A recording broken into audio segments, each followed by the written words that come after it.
কিয়ামতের কঠিন ময়দান যখন শুরু হয়ে যাবে, হাসরের মাঠ কায়েম হবে। আমরা জানি হাসরের মাঠ হবে একটা বিশাল হাসরের ময়দান, নিচ হবে তামা, উপরে সূর্য। কিন্তু মহান মাওলাই করিম এই দিন আর একটা হাসরের মাঠ বানাইবেন, আলাদা একটা হাসরের মাঠ বানাইবেন, যেটার নিচ হবে রূপা, পর্দার আড়াল দিবেন। আল্লাহ বলবেন, ফেরেশতারা রে, আমি যাদের সিনার ভিতরে কোরআন ঢেলে দিয়েছি, যাদের মেজাজের ভিতরে জেহেনের ভিতরে ইলম ঢেলে দিয়েছি, আমি এদেরকে সাধারণ মানুষের সামনে বিচার করব না। পর্দার আড়াল করে দাও, এদের জন্য আলাদা মাঠ। আলেমদেরকে জিজ্ঞাসা করা হবে, তোমার ভিতরে ইলম দিয়েছি, তোমার ভিতরে আমি কোরআন দিয়েছি, তুমি এই কাজ কেন করছিলা? তোমার কি লজ্জা লাগে নাই? তুমি আলেম হয়ে এই কাজ করছো?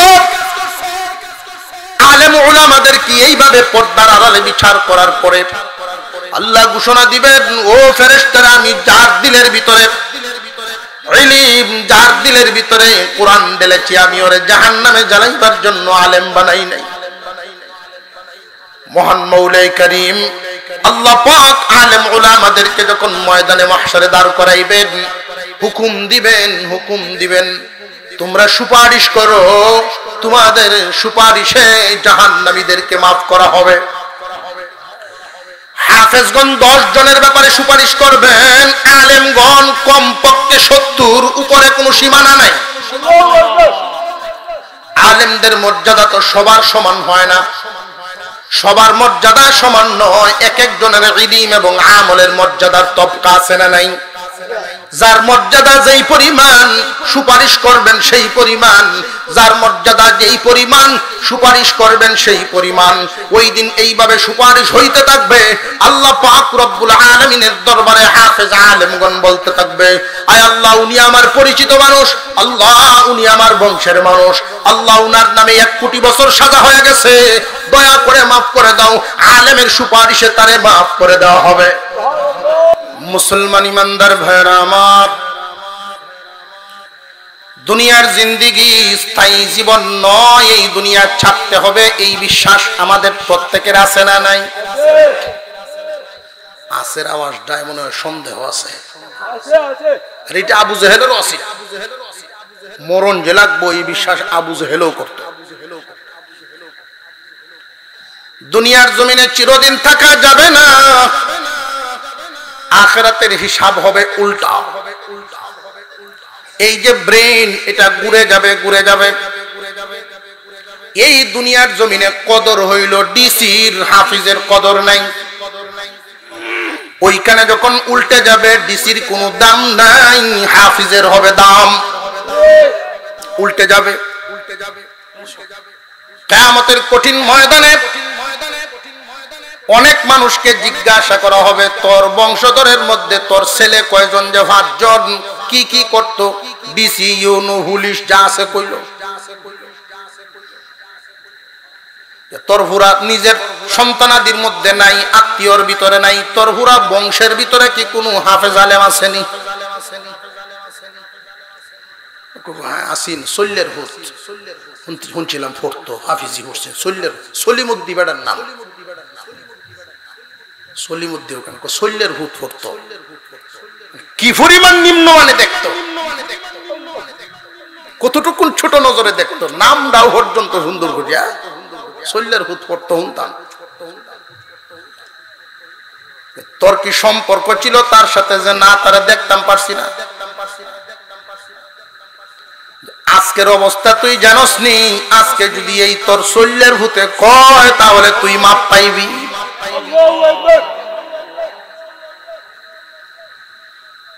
দুনিয়ার জমিনে যাদেরকে জেনারেল শিক্ষায় শিক্ষিত করে আপনারা দুনিয়ার জমিনে দুনিয়াদার বানাইলেন, এদের বাহাদুরি দুনিয়া পর্যন্তই সীমাবদ্ধ।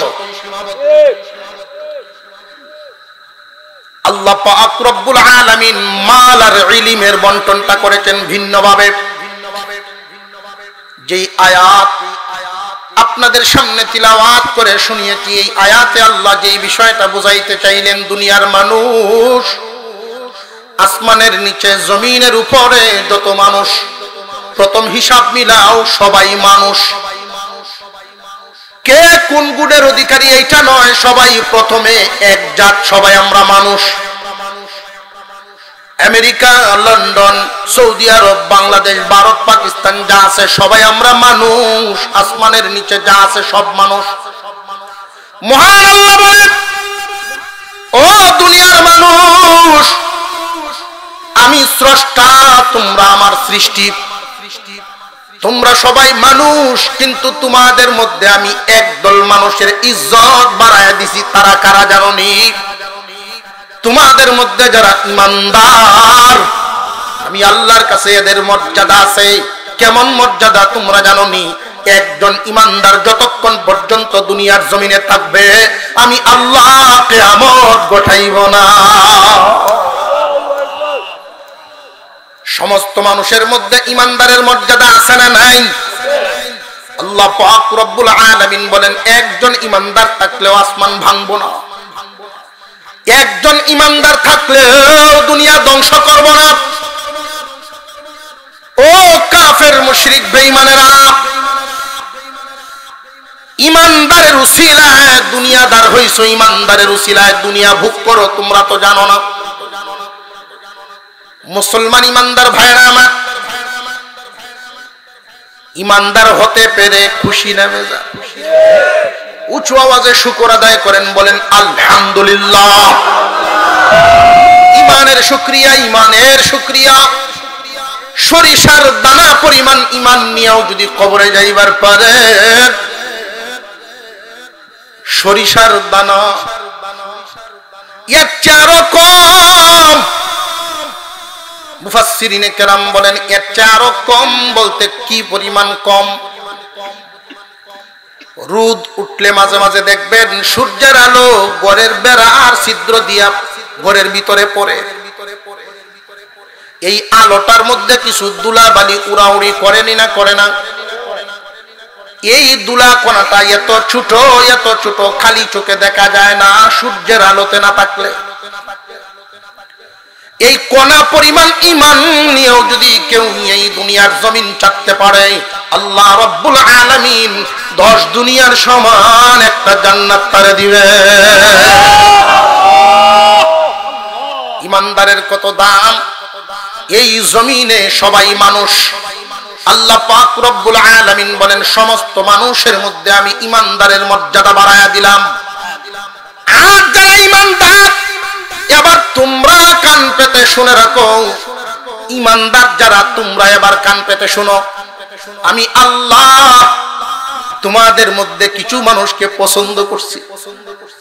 তোমরা যারা ইমানদার, তোমাদের মধ্যে আমার কিছু পছন্দের মানুষ আছে, যাদেরকে আমি আল্লাহ আমার ইলম দিলাম, যাদেরকে আমি ইলম দান করেছি, ওরা তোমাদের মধ্যে সম্মানী। মনে করেন সেই প্রথম দিনের কথা, আদম আলাইহিস সালামকে আল্লাহ বানাইছেন ফেরেশতাদের মুখামুখি, ফেরেশতাদের সম্মুখী। সুবিধা হইতেছে কোনো? ফেরেশতাদের সামনে আদম আলাইহিস সালাম, ওয়া আল্লামা আদম আল আসমাআ কুল্লাহা, আল্লাহ পাক রব্বুল আলামিন ইলম দিলেন।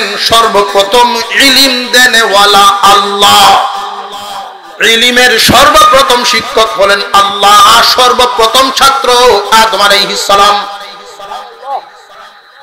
ইলম দিলেন আল্লাহ পাক। কিয়ামত পর্যন্ত যত বস্তু দুনিয়াতে মানুষ ব্যবহার করবে, সমস্ত বস্তুর নমুনা সামনে হাজির। ও ফেরেশতারা, তোমরাও আমার সৃষ্টি, আদমও আমার সৃষ্টি। বলো দেখি ওই জিনিসগুলোর নাম তোমরা বলো।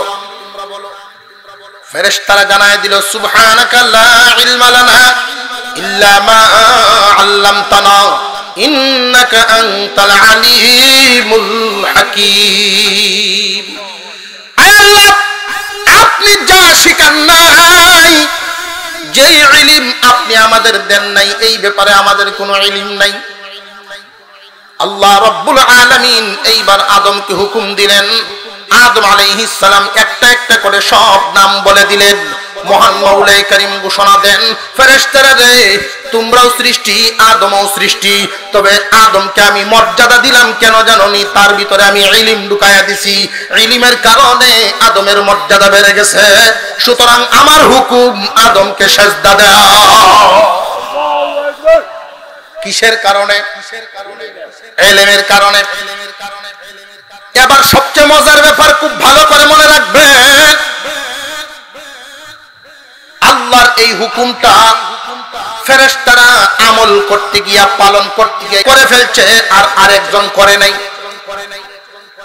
যে করে নাই সে ইবলিস, লানত প্রাপ্ত হয়ে গেল, কিয়ামত পর্যন্ত অভিশপ্ত। ইলমওয়ালাকে মর্যাদা দেওয়ার কারণে না না দেওয়ার কারণে? আরো জোরে কোন। ইলমওয়ালাকে মর্যাদা দেয় নাই, অহংকার করেছে যে আমি তার চাইতে উত্তম। আল্লাহ বুঝায় দিলেন যে তুমি তার চাইতে উত্তম কেমনে? তোমার ভিতরে ইলম দেই নাই, এমন ইলম আদমের ভিতরে দান করেছি আমি। আল্লাহ বুঝিয়া শুনিয়াই হুকুম দিয়েছি, হুকুম পালন করো। হুকুম পালন করে নাই, লানত প্রাপ্ত হয়ে গেছে। পক্ষান্তরে ফেরেশতারা যখন সিজদা দেয়, একজন ফেরেশতা আগে দিয়ে দিয়েছে। ইলমওয়ালাকে মর্যাদা দিতে গিয়া যখন একজনের সিজদা আগে পড়ে গেছে, ওই ফেরেশতার নাম ইসরাফিল আলাইহিস সালাম।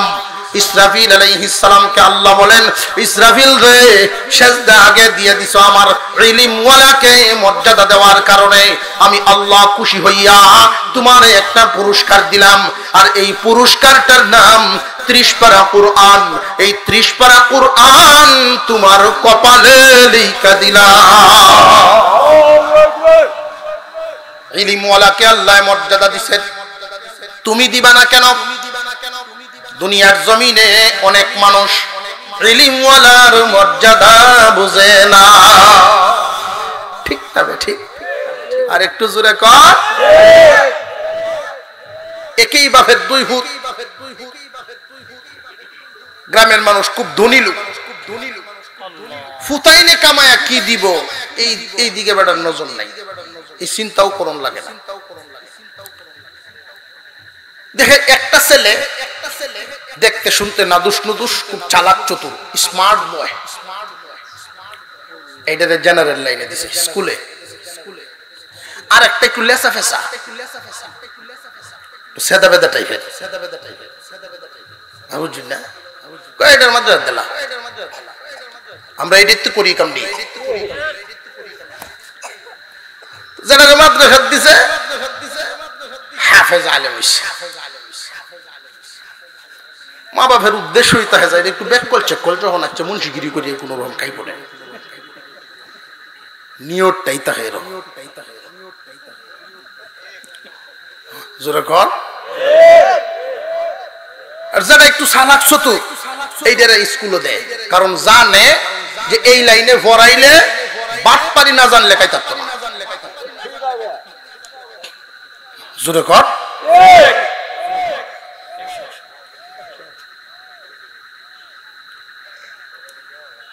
একজন ডাক্তার হইছে, দুনিয়ার শিক্ষায় শিক্ষিত হয়ে দুনিয়াদার।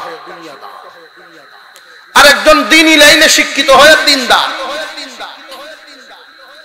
দুনিয়াদার দুনিয়ার লাইনে শিক্ষিত হয়ে যে দুনিয়াদার হয়, তার হিসাব নিকাশ তো দুনিয়াবি হিসাব। আর যে দিনদার তার হিসাব নিকাশ তিনি হিসাব নিকাশ।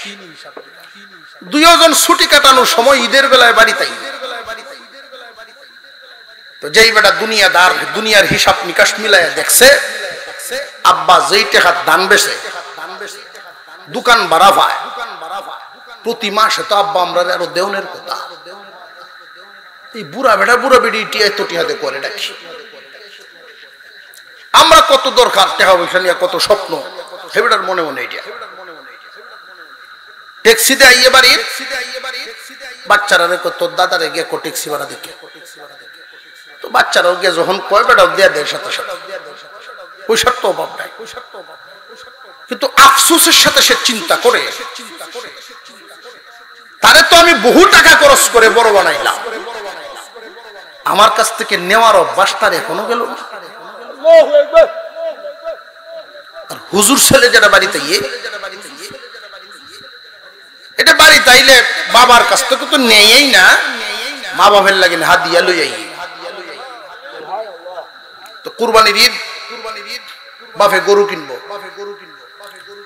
যে দুনিয়াদারির চিন্তায় দেখছে আব্বার কাছে টাকার অভাব নাই, আব্বাই গরু কিনলে তৈল, কুরবানি তো একজনে দিলে হইছে। সন্তান যদি মালদার হয় তার উপরেও কুরবানি হইতো না। এটা কি হে বুঝে? হ্যাঁ তো বুঝে গুস্তু খাইতে লইছে। চুরি হইলে গরু আন্য কুরবানি দিচ্ছে, গরু চোর। পরের দিন বেওয়াই জিগায় কি ব্যাপার, গরু কত দেন ছিলাই? আপনি বুঝা জানুন না আমি কিতা করি। কই দেখি জানি তো ঠিক আছে, যে গরুটাও জুড়িয়ে লইছ, চোখ লাগছে একটা জিনিস লই আসছি, কত কি লাভটা হইলো? কুরবানির গরু চুরি এনে দিছুন, লাভ কি হইল? চুরি হইছি গুণ হইছে, কুরবানি দিছে সব হইছে সমান সমান। আমি ফাহ বস্তুরা খাইলাম। দুনিয়াদারের হিসাব। আর ইমাম সাহেব যে বেটা, তার ইনকাম অনুযায়ী বাপের কাছে আয়া কয় আব্বা কুরবানি একটা ইবাদত, শরীয়তের হুকুম, আপনি পারবেন, কিন্তু দয়া করে যদি আপনার এই কুরবানির সাথে আমার পয়সা কিছু শামিল করে লাইতেন, আমার শরীক রেখে লাইতেন। বাপ খুশি হইয়া ছেলেরে শরীক রাখছে। রাত্রে বুড়ির সাথে আলাপ করে দুই লাইনে ফরাইয়া ফলাফল দুই রকম, ফলাফল ছুটি টুটি কাটায় বাড়িতে গেছে, বিদায় হইয়া মুরব্বী কয় আমার একটু কাপড় চোপড় বাসটাস করে দেও, ব্যাগটা গুছাইয়া আমি শহরে যাইতাম। কেন? দুইজনের যে দুই লাইনে পড়াইলাম, দুইজনের আচার আচরণ দুই রকম দেখতে পাই, আমি এদের জীবন যাপন একটু দেখতে আইতাম, কেলা কোন হালতে আছে। প্রথমেই গেছে ডাক্তারের বাসা, ডাক্তার সাহেবের বাসাত গিয়া বাসার সামনে গিয়ে রিক্সাতে নামছে। আমি কুচ খবর লইছে যে ডাক্তার সাহেব এক জায়গা কিনছে, এটার উপরে 6 তলা বিল্ডিং বানাইতেছে, তার ইনকাম মাসও 4 লাখ, দরকার হইল 10 লাখ। ফেরেশানি আরো কয় লাখের, ঘুমে ধরবো। বাসার সামনে চেম্বার, চেম্বারের দ্বারো সেবদাত বইয়া চিন্তা করতেছে, আরে আমার পুত্রে তো আমি দুনিয়াদার বানাইছি ঠিক, সারা দুনিয়ার মাথা তুলছে। দুনিয়া যদি কারোর উপরে উঠে যায়, দুনিয়ার শান্তি থাকে, এটা ভাবদাছে। হঠাৎ তাকায়া দেখে এক বেটা চেতে আইতাছে, গুসা মুরব্বী মানুষ, ডাক্তারি করায়া। ডাক্তারের বাপ বই রয়েছে, বেটা দৌড়ে গেছে পরিচয় না দিয়া, ভাই সাহেব আপনি এভাবে চেতে আইতেছেন ডাক্তার সাহেবের উপরে, কামটা কি করছে এটা তো দেখবেন। আমার কামটা কি করছে? যে কি কাম? আমি 3 ঘাটা কেদ বন্দুক দিয়া কয়টা পয়সা লইয়া চিকিৎসা করতাম, আর আমার এনে লিখকে দিছে, কি তো দেখ কই হেন কি লেখছে এটা তো আমি কই থাকতাম না, আপনি কোহানি উনি। আমি ফার্মেসিতে ওষুধ আনতাম, গেছিলাম, লিখকে দিছে 100 বস্তা সিমেন্ট একটা হইরে দিন 3 বার।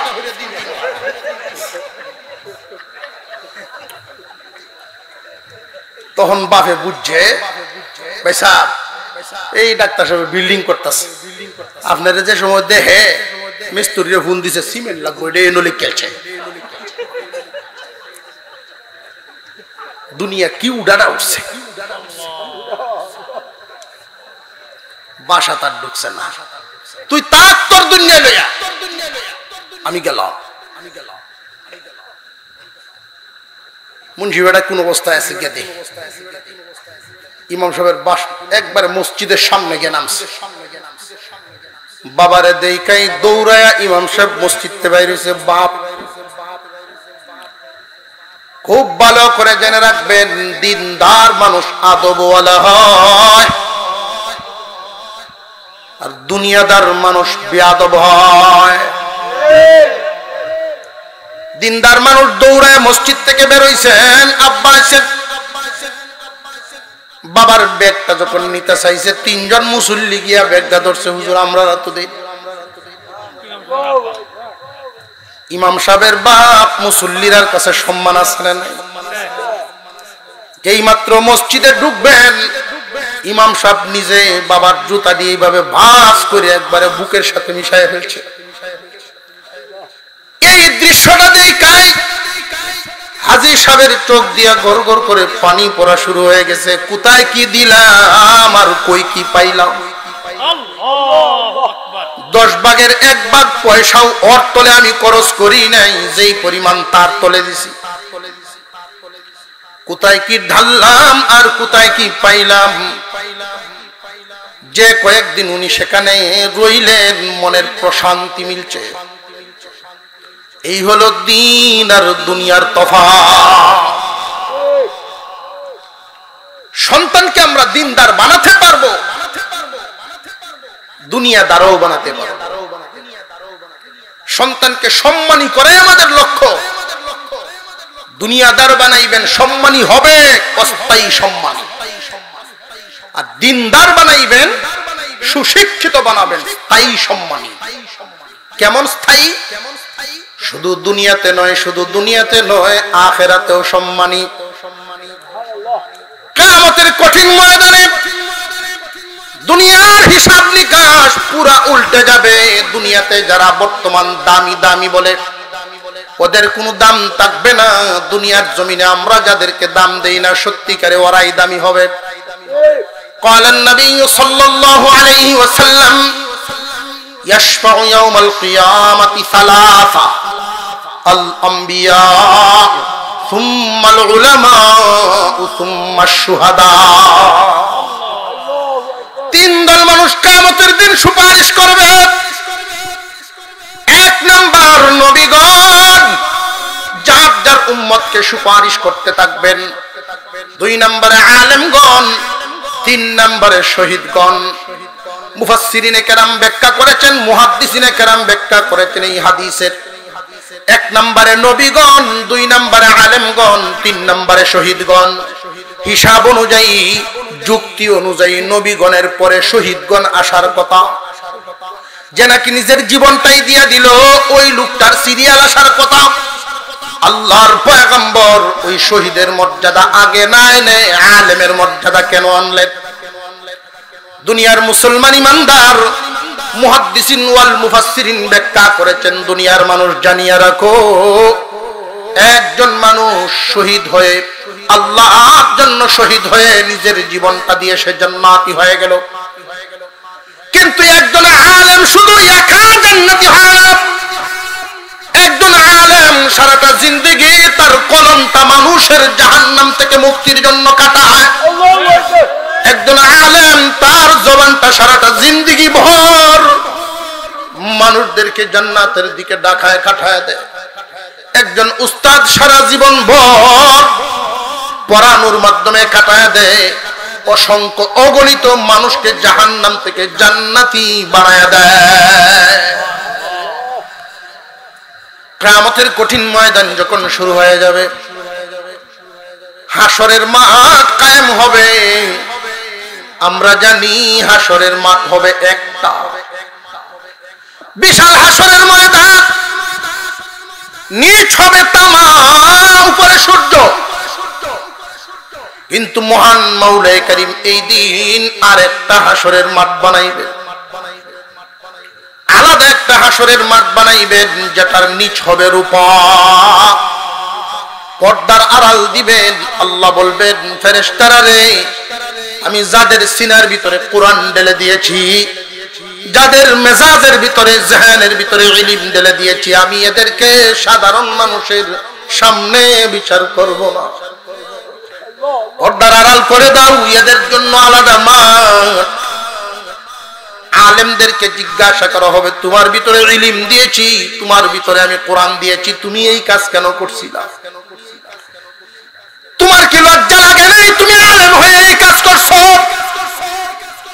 আলেম উলামাদের কি এইভাবে পর্দার আড়ালে বিচার করার পরে আল্লাহ ঘোষণা দিবেন, ও ফেরেশতারা, আমি যার দিলের ভিতরে ইলম, যার দিলের ভিতরে কোরআন ঢেলেছি, আমি ওরে জাহান্নামে জ্বালাইবার জন্য আলেম বানাই নাই।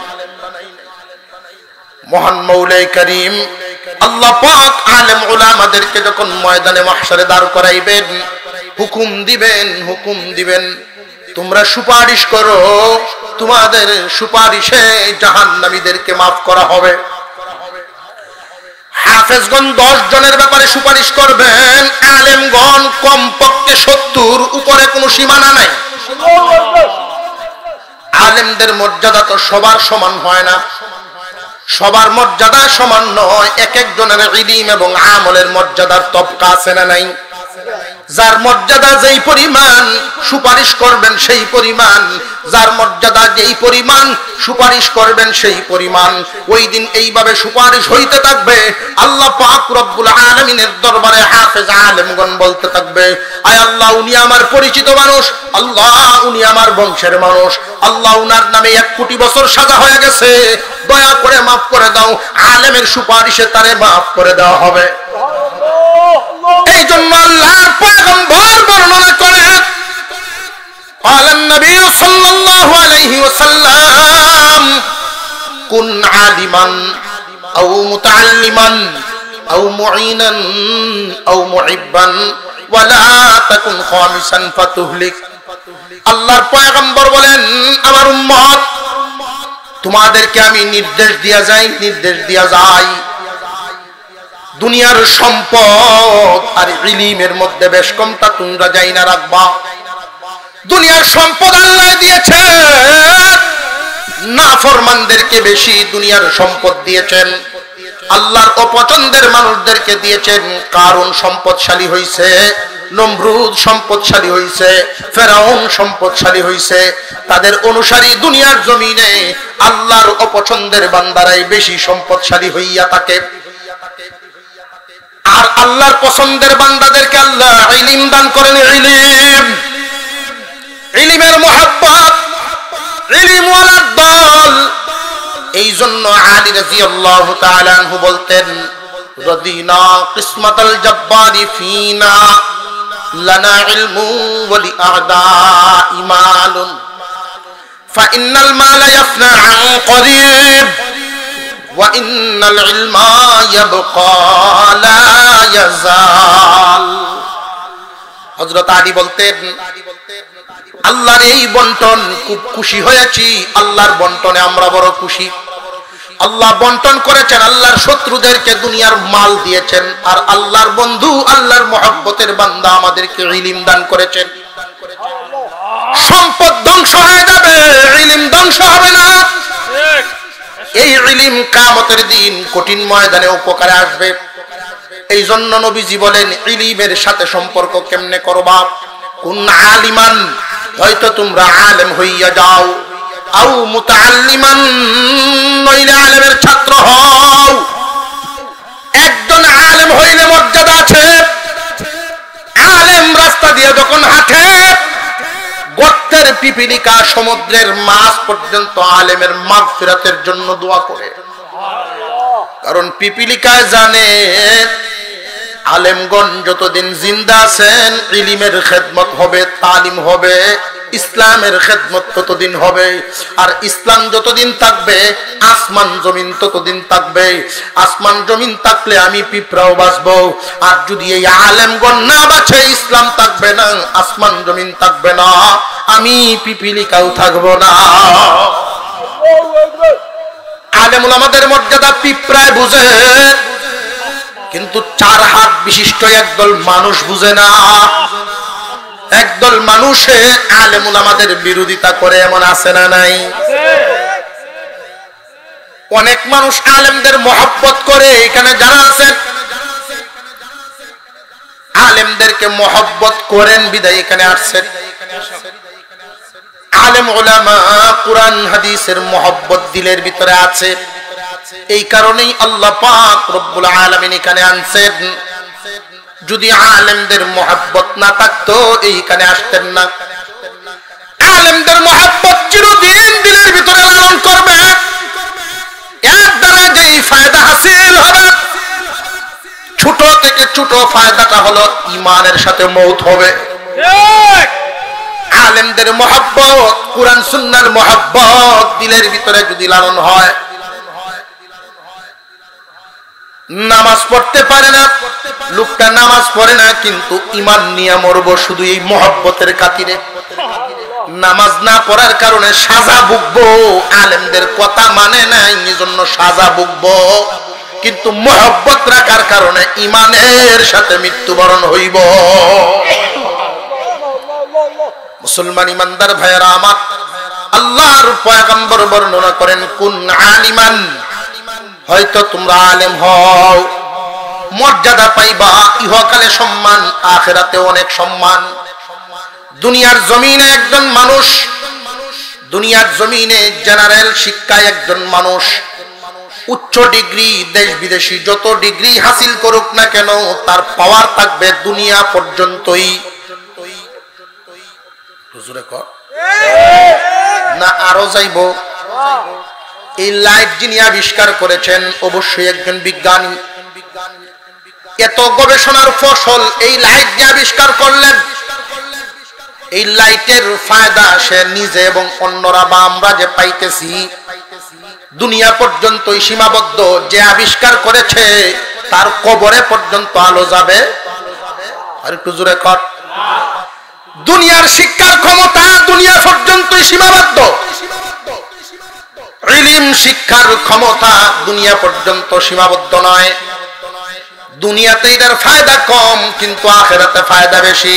খুব ভালো করে জেনে রাখবেন, যেই মানুষটা দুনিয়াকে প্রাধান্য দেয় এই অল্প সময়ের ফায়দার জন্য, দুনিয়ার শিক্ষা হাসিল করলো, এটা অল্প সময়ে পাইয়াই যথেষ্ট। আর যারা আখিরাতে ফায়দা পাওয়ার জন্য ইলম শিক্ষা করে, দুনিয়া টুকটাক করে কোন রকম দুনিয়া পার হয়ে যাবে। দীর্ঘ সময় শুরু আছে যেই কালের কোনো শেষ নাই, ওই কালের জন্য ইলম হাসিল, ওই দিন ওই ইলম এতটা কাজে লাগবে। নবীজি বলেন কোন আলিমান, তোমরা আলেম হয়ে যাও। যদি রে উম্মত আলেম হইবার না পারো, তাহলে তোমরা আলেমদের ছাত্র হইয়া যাও। আলেমদের ছাত্র যদি হইবার পারো তবু তোমাদের একটা মর্যাদা হবে। তালিবে ইলম ছাত্র যখন রাস্তাঘাটে চলাফেরা করে, আল্লাহ রব্বুল আলামিন ওই ছাত্রদেরকে আল্লাহ এত মর্যাদা দেন, ফেরেশতারা নূরের পর বিছায়া দেয়। ছাত্র যদি হইবার না পারো তাহলে আলেমদের সাহায্যকারী হয়ে যাইবা। সাহায্যকারী যদি হইবার না পারো অন্তত মহব্বত করনেওয়ালা হইবা। এই মহব্বত করনের থেকে আর পিছে যাইও না, চায়ের দলের বাহিরে যাইও না, তাহলে ধ্বংস হইয়া যাইবা। হয়তো আলেম হও, না হয় আলেমদের ছাত্র হও, তাও যদি হইবার না পারো, আলেম উলামারা যেই দিনের খেদমত, যেই দিনের মিশন চালু করেছেন, এই মিশনের সাহায্যকারী হও।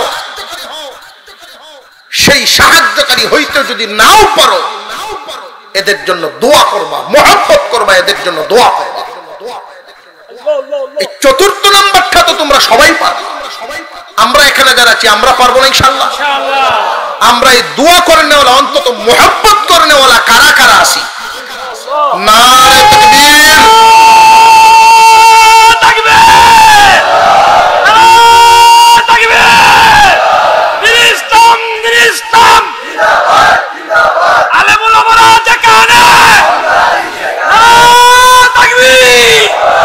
মাশাআল্লাহ মাশাআল্লাহ, আলহামদুলিল্লাহ। আজকের মাহফিল আল্লাহ কবুল করেন, বলুন আমিন। আরো জোরে বলেন আমিন। চিরজীবন ভর আলেমদেরকে মহব্বত করবেন, মাদ্রাসাগুলোকে মহব্বত করবেন। সারা বাংলাদেশের যত শিক্ষাঙ্গন দুইটা ভাগে বিভক্ত। আমাদের ট্যাক্সে সরকার সরকারি প্রতিষ্ঠানগুলো চালায়, তো আমাদের ট্যাক্সেই, মুসলমানদের ট্যাক্সে, যেটা মুসলমানদের সবচেয়ে বেশি জরুরি, সেই ক্ষেত্রটার দিকে কোনো নজর নেই। মুসলমানদের টাকায় সত্যিকারের দ্বীনি শিক্ষা চালু রাখা লাগে। আমি আপনাদের কাছে কিছু আরজি পেশ করব। যারা যারা তৌফিক কুলায় তো দিবেন, বাকিরা বসে বসে দোয়া করবেন। অন্তত কেউ উঠবেন না, যদি উঠেন কষ্ট পাবো, উঠবেন না। আমি 5-6টা মিনিট, আমার হাতেও সময় কম, একের পর এক আলোচক, বিশেষ করে আজকের যিনি প্রধান মেহমান, যার উসিলায় আমরা যার অপেক্ষায় অপেক্ষমান, হযরতুল আল্লাম মুফতি শেখ আলী হাসান ওসামা সাহেব দামাত বারকাতুহুল আলিয়া, ওনার বয়ান শুনে ওনার প্রাণ জুড়িয়ে তারপর আমরা এখান থেকে আখিরি মোনাজাত করে বিদায় হব। এর আগে আমরা উঠা বসা করব না। বিশেষ করে আমি আপনাদের কাছে আরজি পেশ করছি, দোয়া করবেন। মাদ্রাসায় কিছু দিতে পারেন আর না পারেন, দোয়া তো করতে পারবেন। সারা জিন্দেগি ভর দোয়া করব, যারা দেন তাদের জন্য দোয়া করব, মাদ্রাসার জন্য দোয়া করব, যারা দেন তাদের জন্য দোয়া করব, আর নিজের জন্য দোয়া করব। আল্লাহ দেওয়ার তৌফিক দিও, দেওয়ার তৌফিক দিও।